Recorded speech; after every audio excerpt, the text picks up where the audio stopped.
പ്രിയ സഹോദരങ്ങളെ, നമ്മൾ ഓരോരുത്തരും എപ്പോഴും ചിന്തിക്കുന്ന കാര്യമാണ്, ഈശോയ്ക്ക് എന്തെങ്കിലും തിരികെ കൊടുക്കുവാൻ സാധിച്ചിരുന്നുവെങ്കിൽ ഞാൻ എന്തു കൊടുക്കും എന്നത്. അതിനുത്തരം ഈശോ തന്നെ പറയുന്നുണ്ട്. എൻ്റെ എളിയ സഹോദരങ്ങൾക്ക് നിങ്ങൾ ചെയ്ത ഓരോ നന്മകൾക്കും എനിക്ക് തന്നെയായിരുന്നു ചെയ്യുന്നത്. ആരാണ് എൻ്റെ എളിയ സഹോദരങ്ങൾ? സഹിക്കുന്നവരും വേദന അനുഭവിക്കുന്നവരും, പാർപ്പിടവും വസ്ത്രവും അന്നവും ഇല്ലാത്തവരും, രോഗികളും എല്ലാം ഈശോയുടെ എളിയ സഹോദരങ്ങളാണ്.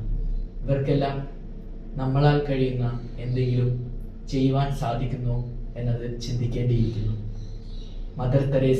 വിശുദ്ധ മദർ തെരേസയാക്കിയത് രോഗികളോടും പാപങ്ങളോടും മദർ കാണിച്ച കാരുണ്യമാണ്. നമുക്ക് അറപ്പ് തോന്നുന്നതും ദുർഗന്ധം വമിക്കുന്നതുമായ രോഗികളെ ഈശോയുടെ സ്നേഹത്തെ പ്രതി മദർ ശുശ്രൂഷിച്ചു. അവർക്ക് വേണ്ടി നാണം കെടുകയും ഭൂമിയോളം താഴുകയും മദർ അതിനുവേണ്ടി തയ്യാറായി. ഇവിടെ കാണുന്നത് ഈശോ പറഞ്ഞ വാക്യങ്ങളാണ്.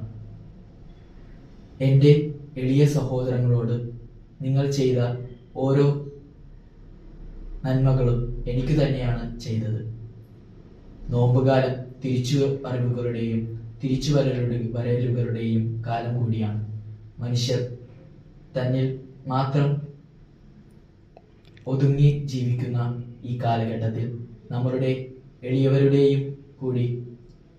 എളിയവരെയും കൂടി കാണുവാനുള്ള കാഴ്ച ദൈവം നമ്മൾക്ക് നൽകട്ടെ.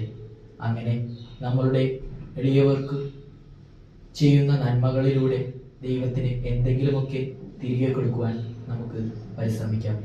ദൈവം നമ്മെ സമൃദ്ധമായി അനുഗ്രഹിക്കുമാറാകട്ടെ. ആമേൻ.